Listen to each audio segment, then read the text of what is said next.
Joining us now St. Louis City Alderman Antonio French, who's been documenting the events in Ferguson since the day Brown was killed. Thank you so much for joining us. Thanks for having me. Let's first start off with Michael Brown's parents now in Switzerland addressing the UN. What type of impact are you hoping that their story, their words will have beyond Ferguson, as they pointed out, to the world? Well, I think the Brown family going to the UN actually gives this situation proper perspective.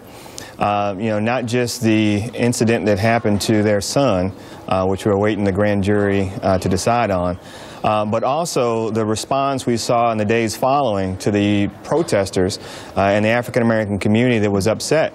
Those images were something that we often only see in other countries. And so I think it gives it the proper perspective, and it puts it on the global stage for all to see and force us to deal with some of our issues here in America. I know that back in, I believe, August, you were one of those arrested and then released while documenting protests over the summer. Now you have the governor saying that thousands of officers have now been trained to deal with disturbances.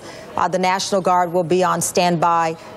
You and I both know that the police department criticized, and many would say rightfully so, for being heavy-handed and even attempting to block out the media from being able to cover the story effectively. What are your concerns about this plan of action that's been put in place now?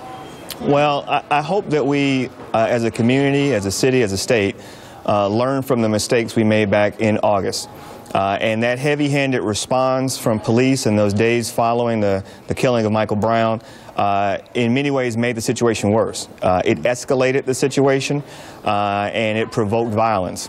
And I hope we don't repeat that. At a time we really need to be coming together as a community, seeing our common humanity. We should not be feeding into these fears between communities. So I hope we do not see a repeat of what we had in August.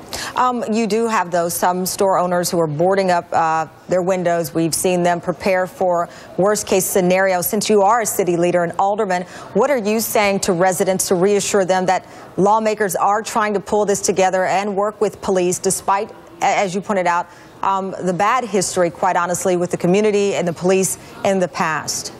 Yeah, so there's a lot of work being done. Community leaders, government officials, protest leaders, people are trying to keep people safe. But the message has to be that folks want an end to the violence on both sides. And people are still frustrated because they haven't seen progress in both the Michael Brown case and in also the issue of police accountability for how the police behaved in those days following the killing of Michael Brown. No one's been disciplined, no one has resigned, and so that is frustrating. So we want to make sure that the system works and that people can look to the system for recourse. Ultimately, it will be justice that gives us long-lasting peace. And with that said, what are your fears for your community at this time? I mean, just from your heart, since you're from there and you talk to people every day, what is your fear pending this grand jury indictment? So my fears are really about the long term. So this situation has brought to light a lot of issues which have simmered for years and decades in St. Louis and Missouri and America. And I worry that in the last 90 days, in some ways, the situations have been made worse, that two sides have become more polarized.